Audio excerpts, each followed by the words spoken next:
Well, you in your mock draft says it's going to be Mac Jones selected third, and then you had a trade with the Falcons moving from 4 down to 6, so the Dolphins could go ahead and get Kyle Pitts. Do you think that is eventually going to be the decision that's spat out for the Atlanta Falcons? Is it they do something like that? What do you think? I did that more for the fact I was trying, you know how mock drafts are, Rich. Sure. You're trying to make, there's a little method to the madness of trying to get players, and I try to explain it to people, we don't know who these teams are taking. We're guessing. We don't have, there's nobody telling you who they're taking. Right. So if they do, normally you're not going to put it in a mock draft in April anyway, in early April. You're not going to do it. So even if you know you're not going to put it out there that early, you're going to wait until they're on the clock. I've had GMs that were good friends of mine, Rich, that have told me over the last 43 years that I've been doing this who they're taking. They said, hey, no, I'll say, but don't do it until we're on the clock. Don't mention it until we're on the clock, okay? Yeah, so it's not going to go in any mock drafts. It's not going to go up on any .com site. It's not going to be talked about on radio or TV until that pick is on the clock. So you protect your friends in the league who tell you that stuff. So these mock drafts are a guessing game, but I did the thing with Lance to try to get him to a point where it made sense that Atlanta, if they're not going to take him at 3, and everybody said they were shopping that pick, could move down a little bit and get him, and then where does Justin Fields go? Does he go to Denver? Does somebody trade up to get him? I had New England trading up to get Justin Fields, who I don't believe Rich can sit at 15 and find a quarterback, fall right in their lap. I don't think that's going to happen.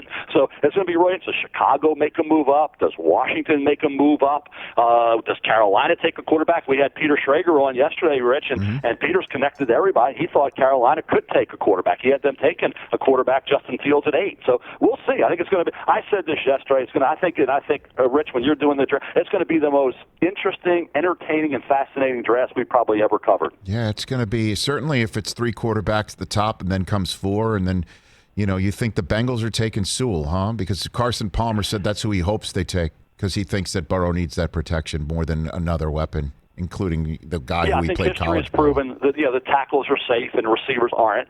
So you need all the receivers. If you're running for your life or you're injured, and you got your backup quarterback in there. What a disaster that is.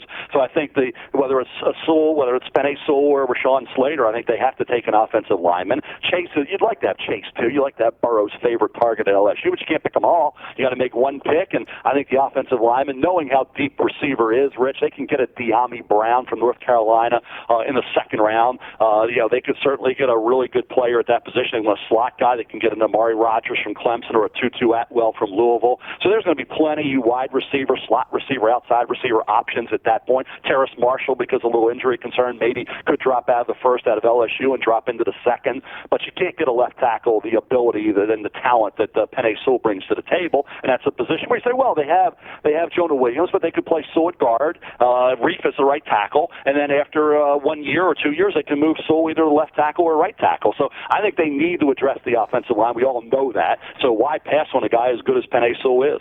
Hey, you watched all the way to the end. Thanks for that. Watch more right here.